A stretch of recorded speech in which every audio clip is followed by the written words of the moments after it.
eu separei 5 tópicos mais importantes para quem quer começar a empreender ou para quem está no início da jornada. Então, nós vamos falar muito dessa fase inicial do empreendedorismo, como você lucrar como os grandes. Você dobrar o seu lucro sem precisar trabalhar nem um segundo a mais. Começar a entender como funciona a cabeça dos gigantes. Tá? Por que isso, Felipe? Mais uma vez, para que você saia da roda do rato, que é muito trabalho e pouco lucro, que é o que eu escuto muito de reclamação. Então, o que eu fiz? Eu aprendi um modelo de estratégia em Boston, na Harvard Business School, adaptei e trouxe para o mercado de micro, pequenas e médias empresas. Vamos lá, vamos começar esses 5 primeiros passos. Espero que vocês já tenham papel e caneta na mão. E eu vou surpreender, porque eu não vou começar falando da empresa. Eu realmente acredito que existe um passo, que eu chamo de passo zero, antes de você montar um negócio. E os 3 primeiros tópicos que eu separei têm mais a ver com esse passo zero até do que a empresa propriamente dita. Então, primeira coisa que é muito importante, e eu queria que cada um de vocês percebesse isso, é fazer análise do seu perfil. Qual é o seu perfil pessoal? É muito importante, porque ficou muito em moda empreender, empreender virou uma palavra bonita, todo mundo querendo empreender, mas a verdade é, empreender não é para todo mundo. Tá? Você tem que ter o perfil para empreender. Você tem que ter aptidão para o risco. Você tem que estar desconectado dessa cultura que muitos amigos meus executivos chamam de contra-cheque terapia. E não tem nada de errado com isso. Tá? Mas se você é uma pessoa que valoriza essa cultura de ter o certo todo mês, muito provavelmente empreender não é para você. Então, começa a entender a fase de vida que você está, começa a entender o que você gostaria de passar nos próximos anos. Pare de se iludir só com a parte boa, mas sim, é possível. Eu sou um defensor do empreendedorismo.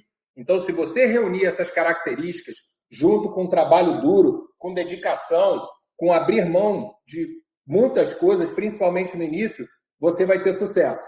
Então, o primeiro ponto, tá? O primeiro ponto muito importante é você analisar o seu perfil. Analisar mesmo. Escreva e veja quem é você, quais são as suas qualidades e, principalmente, quais são os seus defeitos. Vamos lá. Para quem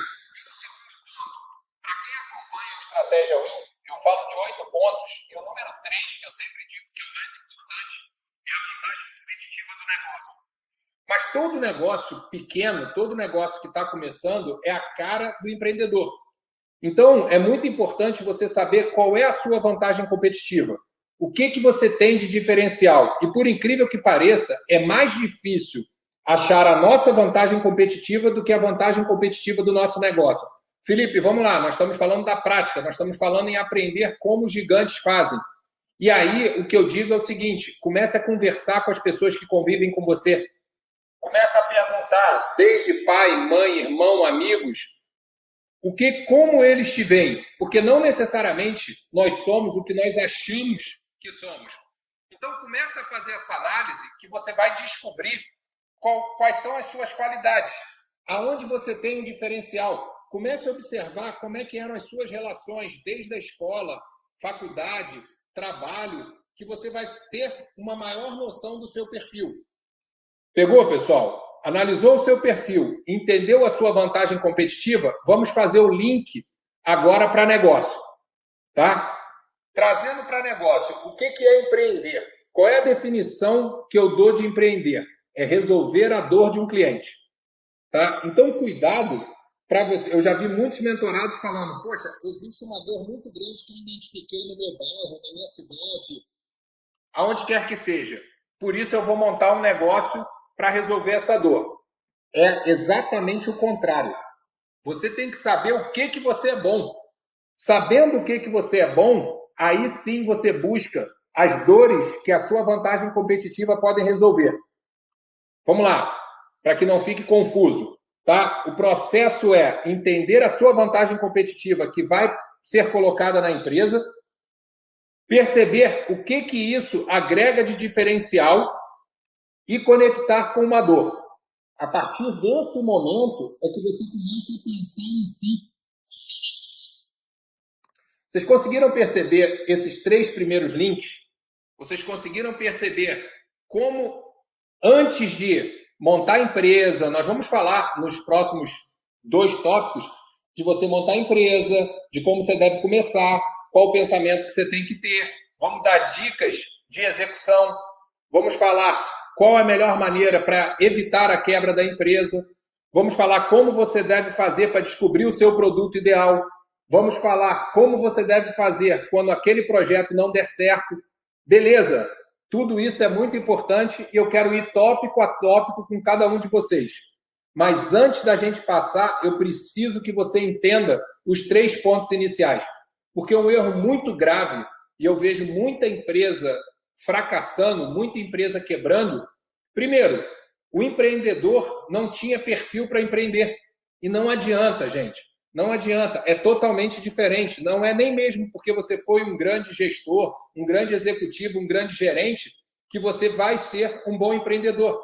Então, mas Felipe, já que eu não vim desse mundo, ou já que eu sou novo e eu não conheço a jornada do empreendedor, faça o que vocês estão fazendo agora, assistam lives, veja cursos de pessoas que fizeram isso e, o mais importante, converse com pessoas próximas que já empreenderam, mas pessoas que você tenha confiança de que vão te contar toda a jornada.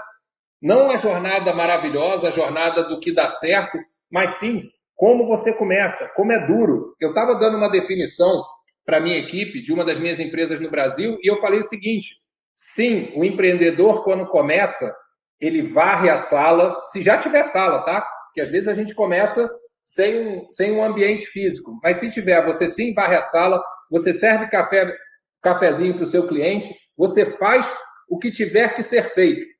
E aí eu gosto sempre de trazer um exemplo para que as pessoas entendam a diferença do empreendedor para o gestor, para o executivo. Quando eu comecei a minha empresa em 2003, eu estava num hospital do Recreio, dos Bandeirantes, no Rio de Janeiro, entregando material meio-dia com sol a pino. E lá estavam mais 5 ou 6 motoristas de empresa. E a gente estava aguardando, porque tinha uma fila, e começou a surgir o papo. Poxa, está muito duro. Poxa, está correria. Tá brabo. E eu concordei. Falei, realmente está brabo, realmente está correria. Não está fácil para ninguém. E na hora de eu ir embora, coincidiu de eu ir embora junto com o motorista. E aí, quando eu cheguei no estacionamento, eu abri a porta do meu carro, que lá em 2003 já era um Audi. E aí ele falou, pô, peraí, você tá de brincadeira comigo? Você quer dizer para mim que tá duro, que tá bravo e entra no Audi? Eu falei exatamente o contrário. Deixa eu só me apresentar, eu sou o dono da empresa, mas assim como você, eu estava aqui para entregar material. Então tá tão duro que eu estou aqui entregando material. E essa é a jornada do empreendedor. Por que eu conto essa história? É para que você desista? Não, não é para que você desista, porque eu já compartilhei qual foi o final disso 14 anos depois, aonde isso me trouxe. Mas é preciso entender e estar disposto. É preciso. Isso é um grande problema que eu encontro com antigos executivos, porque eles já passaram uma jornada onde eles não faziam mais o operacional, onde eles estavam lá apenas dando ordens e tem que ir abaixo do início da carreira. Porque numa carreira, se você se formou, você consegue começar como trainee. Muito provavelmente, se você é trainee da Coca-Cola, você nunca vai precisar limpar a sala da Coca-Cola. Mas se você está começando o seu negócio, sim, você vai precisar servir o cafezinho. E tudo bem, não tem nada de errado nisso. Ao fazer o que tem que ser feito desde o início, você está melhor preparado para crescer, delegar e cobrar das pessoas o que elas têm que fazer. Então, essa é a primeira dica. Saiba se o seu perfil está apto a passar por isso. Claro que a recompensa pode ser muito grande, mas não é para todo mundo. Ponto 2. Aonde você realmente é bom. O que você tem de diferencial? O que os seus amigos costumam dizer? Por que os seus amigos querem estar contigo?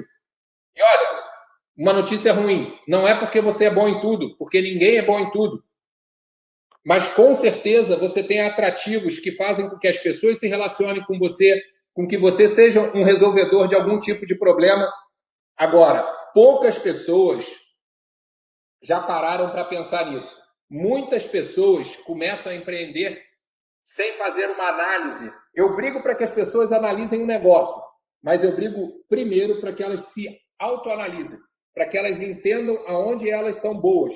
Se você é um cara comercial, você vai usar a sua vantagem e vai buscar complementos que resolvam um problema onde você não é bom. Se você tem uma qualidade, que você é uma pessoa comunicativa, começa a pensar em negócios onde a comunicação seja uma vantagem. Consegue entender? Trazendo para a prática. Se você for virar um programador, tá? Que você está no backstage, você precisa ser um comunicador? Não, você não precisa ser. Agora, se o seu forte é comunicação, a chance, se você não tiver aptidões para ser um bom programador, de você ter sucesso, é muito pequena. Então, entendeu a sua vantagem competitiva? Vamos lá. Aonde a minha vantagem competitiva conecta com a dor do cliente? Esse é um ponto muito importante. Você começar a entender e olhar quais foram os problemas que eu resolvi durante a minha vida que foram bem resolvidos. Eu sou um cara matemático, eu sou um cara lógico, eu sou um bom contador de histórias, eu sou um cara de fácil marketing. Comece a entender isso primeiro. Feita essa tarefa, vamos entrar no negócio propriamente dito, tá? Eu falo muito de estratégia. Eu falo muito da importância de você traçar uma estratégia. O que é estratégia? Estratégia é a direção do negócio. Qual a direção que você vai? Felipe, adianta só ter estratégia? Claro que não. 70% do sucesso está no ponto 5, que nós vamos falar do campo de batalha, da execução. Mas facilita muito se você gastar tempo com esse tópico 4, que é a estratégia. Qual é a primeira mensagem que eu quero deixar para micro, pequenos empreendedores ou aspirantes a empreendedores? Comece pequeno. O que é começar pequeno? Eu vejo muitas empresas quebrando porque já querem ter um escritório, já querem ter um sistema parrudo, já querem contratar as melhores pessoas, já quer ter um carro bacana na empresa. Isso não te leva a lugar nenhum e não é demérito começar pequeno. Ok? Entenderam? Controle de custos. Gaste o mínimo possível. Controle isso. Ponto 2. É importante você que é empreendedor, desde sempre, pensar grande. Vocês já devem ter ouvido a frase do Jorge Paulo Lema, quando ele fala que pensar grande dá o mesmo trabalho que pensar pequeno. E no mundo competitivo de hoje, você precisa crescer. Você precisa crescer para não ser engolido. Ah, Felipe, mas eu estou lá num nicho muito específico. Ok, você é a exceção da exceção. Se você está no mercado competitivo, você precisa pensar grande. E vamos lá. Pensar grande não quer dizer já se imaginar como uma Apple. Se você está começando e você não vende nada, vender R$1.000 já é uma meta. Se você vende R$1.000, querer vender R$5.000 já é pensar grande. Se você vende 5.000, querer vender 20.000, vocês estão entendendo? É sempre você pensar qual o próximo ponto, para que você trace a sua estratégia e a sua direção. Agora, é de suma importância que você execute rápido, que você seja um executor. No quinto tópico, quando nós vamos falar de execução, eu vou dar várias dicas e gostaria muito que vocês anotassem. Várias dicas para ser feitas no campo de batalha. Mas enquanto nós estamos na estratégia, vamos relembrar o que eu sempre falo, a importância de escrever a identidade da sua empresa. Você já sabe qual é a sua vantagem competitiva? Agora escreva quem é a sua empresa. Quero ser reconhecida por... É uma frase ou duas e que possa ser mensurável. Para que essa frase, Felipe? A gente chama que é o elevator pitch. O que é isso? É a chance que você tem de fazer um pitch de vendas num elevador. Imagina que você entrou no elevador e um bilionário entrou contigo. E você tem 20 segundos da subida até o 15º andar para dizer para ele quem é a sua empresa e ele se interessar em pedir para você acompanhá-lo até o escritório dele. Todo empreendedor precisa ter decorado a identidade da sua empresa. Se eu te perguntar agora quem é a sua empresa e você titubear, a chance de você ter sucesso é pequena. Porque se nem você sabe quem é a sua empresa, imagina os seus colaboradores. Então você tem que ter definido e decorado a sua identidade e depois você tem que comunicar essa identidade para os seus colaboradores. Porque pode ser que nesse elevador não esteja você, mas esteja um colaborador seu. E vai ser dado a ele a chance da vida da sua empresa. ele precisa saber definir. E é um exercício, tá? Por que eu digo para você que é um exercício? Como é que eu percebi isso na prática? Um professor em Harvard mandou que eu fizesse esse exercício, eu e todos os alunos, na minha empresa, em 2012. Na época, eu chamei meus 3 diretores, empresa pequena, familiar, meus 2 irmãos e um amigo, e falei o seguinte: vamos escrever a identidade da nossa empresa aqui. Amanhã, no final do expediente, a gente se reúne na minha sala e lê as 4 frases. E foi um dos piores dias da minha vida. Nós que trabalhávamos, no mínimo, há 10 anos juntos, que nos conhecíamos desde que meus irmãos eu conheço desde que eles nasceram, porque eu sou mais velho, escrevemos frases, 4 frases totalmente diferentes. Ou seja, a gente estava remando para lados diferentes. Não existe direita é certo ou esquerda é certo. Agora pensa numa canoa. A canoa pode ir bem indo para o lado direito, a canoa pode ir bem indo para o lado esquerdo. Agora, ela nunca vai bem se um remar para a esquerda e outro para a direita. A canoa vai partir ao meio e vai afundar. Isso é uma empresa. Por isso a importância que todo mundo entenda quem é a empresa. A partir do momento que você definiu quem é a empresa, fica mais fácil você definir as prioridades. Lembra da regra dos 3? Que o nosso cérebro trabalha menor com 3 tarefas? Quem fala para você que tem 30 prioridades, eu sou tão fera que eu tenho 100 prioridades, você não tem nenhuma. O seu cérebro não consegue trabalhar com 100 prioridades. Então, você vai escrever, dentro da sua estratégia, as 3 prioridades da empresa. É exatamente isso, gente. Como os grandes fazem. Você imagina que o presidente da Amazon, ele tem 1 milhão de tarefas. Assim como nós, ele precisa priorizar. Ele precisa botar tudo numerado e traçar prioridades, senão ele não consegue resolver tudo que ele tem para resolver. Então, o que eu estou dando para você é exatamente o arcabouço que eu aprendi na Harvard Business School, que é ensinado para os grandes CEOs e donos de empresa no mundo. É isso que eu quero dividir contigo. A importância de você entender, Felipe, mas isso é tão simples.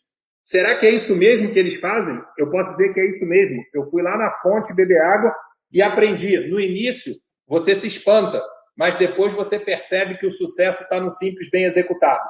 Traçou as prioridades, vai dizer o que você deve fazer, mas vai dizer mais ainda o que você não deveria fazer. O ponto 4, eu falei de estratégia, de você começar pequeno, pensar grande e executar rápido. Tudo isso, todos esses 4 pontos, foi para preparar você para a quinta e última e mais importante fase do empreendedor, que eu chamo de campo de batalha. Nada adianta você analisar seu perfil, sua vantagem competitiva, achar a dor que você resolve, escrever a mais perfeita estratégia se você não for para o campo de batalha testar. O empreendedor, e é algo que eu também bato muito com executivos, quando você está numa grande empresa, não dá para você ficar testando tudo, você precisa ter uma estrutura mínima para testar. O empreendedor que está começando é exatamente o contrário. Então vamos lá, vamos dar as dicas do campo de batalha. E pessoal, quem está aqui, entrou no meio, daqui a pouco, na parte final da live, eu vou falar sobre um tópico e trazer um comunicado que eu falei na live de ontem, mas ontem ainda não estava confirmado, hoje está confirmado. Tem uma surpresa bem bacana que eu vou anunciar no final dessa live, tá? Para quem é empreendedor, para quem quer entender a mentalidade dos grandes, para quem quer entender como sair dessa roda de trabalhar muito e ganhar pouco, como entender como é que a cabeça dos grandes funciona e o que eles aprenderam. Então, vamos lá. Falando do campo de batalha, existe um ponto que é muito importante e que quebra as empresas. E não é, tá? Não é venda, não é faturamento, ele se chama fluxo de caixa. O que é o fluxo de caixa? Para quem tiver maiores dúvidas, tem uma aula minha sobre fluxo de caixa, tá? Então, assim, tem como você consumir meus conteúdos no Instagram, no YouTube, que vão falar mais sobre fluxo de caixa. Mas deixa eu dar uma explicação rápida, bem básica. Fluxo de caixa é o que entra menos o que sai da empresa, num tempo determinado. E para o pequeno empreendedor, você tem que saber isso diariamente. Pô, Felipe, não entendi. Qual a diferença disso para faturamento, para venda, para despesa. Pensa o seguinte: se você vender 1 milhão hoje, mas com prazo de 30 dias para pagar, esse dinheiro não entrou. Agora, se já está no fim do mês, o mês virar, provavelmente daqui a 7 dias, você tem que pagar os impostos.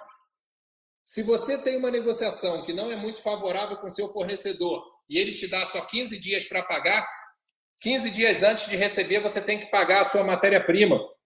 Então, vocês estão entendendo o que é o fluxo de caixa? Você não pode se perder na ânsia de faturar, na ânsia de vender demais, se você não tiver uma estrutura de fluxo de caixa positivo. O que é a estrutura de fluxo de caixa positivo? É você tentar ao máximo receber antes do que você tem que pagar. Ah, Felipe, isso é impossível? Não é impossível, existem maneiras, dependendo do teu negócio, tem gente que usa cartão de crédito para poder ter 30 dias para pagar. Depende da sua negociação. Uma outra coisa muito importante, tá? Eu falo de como lucrar como os grandes. O lucro, gente, ele está muito mais na compra, no controle de gastos do que na venda. Cada vez mais, no mundo digitalizado, o preço de venda é determinado pelo mercado. Agora, você consegue negociar e tentar comprar melhor, tentar diminuir os custos de produção da sua empresa. E é ali onde você começa a lucrar. Isso é uma outra forma de você trabalhar o seu fluxo de caixa. Se você é pequeno, como a maior parte, se você não tem capital, o que é muito normal, principalmente num momento como esse de pandemia, antes de qualquer coisa, de você ir para o mercado, trabalhe o fluxo de caixa do seu negócio. Dê um jeito de encaixar um fluxo de caixa que você consiga sobreviver, que ele vá gerando caixa, que você não morra pelo pior sintoma possível, que é o sintoma que te engana, morrer por excesso de vendas. Então, é muito importante, antes de ir, propriamente dito, para o campo de batalha vender, você faça esse exercício. Como é que está o meu fluxo de caixa? Ah, Felipe, então você está dizendo para não vender? Não, eu estou começando um negócio com R$1.000. Então, eu sei que eu tenho R$1.000 para sustentar o fluxo de caixa. Então, eu consigo ir crescendo. Desses R$1.000 eu faço 2, aí desses 2 eu faço 4, dos 4 eu faço 8, e tudo bem. Agora, pensa sempre o seguinte: todos nós estamos aqui porque nós queremos crescer o nosso negócio um dia. Se o seu negócio for criado numa estrutura que consome caixa, você vai, para o resto da vida, correr atrás do rabo. Porque você começou com 1.000, você tinha. Só que daqui a pouco você precisa de 2.000, 5.000, 10.000. Acredite, tem negócio que quanto mais você cresce, mais você precisa de capital. A não ser que você tenha um investidor, que você vá abrir ação na bolsa, que está muito distante da nossa realidade aqui. Aqui eu falo para micro, pequenos e médios empreendedores. Tome cuidado com isso. Porque você começou com um negócio de 1.000, mas você quer um negócio de 10.000, de 20.000, de 100.000. E aí, se o seu negócio tiver um desencaixe de fluxo de caixa muito grande, não importa, ele vai parecer muito bom. Você começou com um negócio de 1.000, ele te deu mais 1.000 de lucro, mas agora você precisa de 3.000. Aí você botou os 3.000, ele te deu 8.000 de lucro, mas agora você precisa de 10.000. Estão entendendo o que é o fluxo de caixa? E por que existe um risco muito grande quando você, principalmente microempreendedor, não se preocupa com isso? E aí você fala, normalmente, esses empreendedores, esses mentorados vêm para mim e falam o seguinte: se você me der o dinheiro, está tudo resolvido. E eu falo o seguinte: se eu te der o dinheiro, você só deixa de morrer por pouco e vai morrer por muito. Porque você precisa de 3.000, eu te dou 3.000. Só que daqui a um tempo você vai precisar de 20.000. E aí a sua dívida, você vai ser obrigado a tomar 20.000. Então, em vez de tomar uma dívida de 3.000 e não aguentar pagar, você vai quebrar por 20.000, por 100.000, por 1 milhão. Então, preste muita atenção. Não é tão simples quanto parece. Começa a entender o que é o fluxo de caixa. Começa a entender como é que você vai receber e como é que você vai pagar as suas contas. Gratidão, pessoal.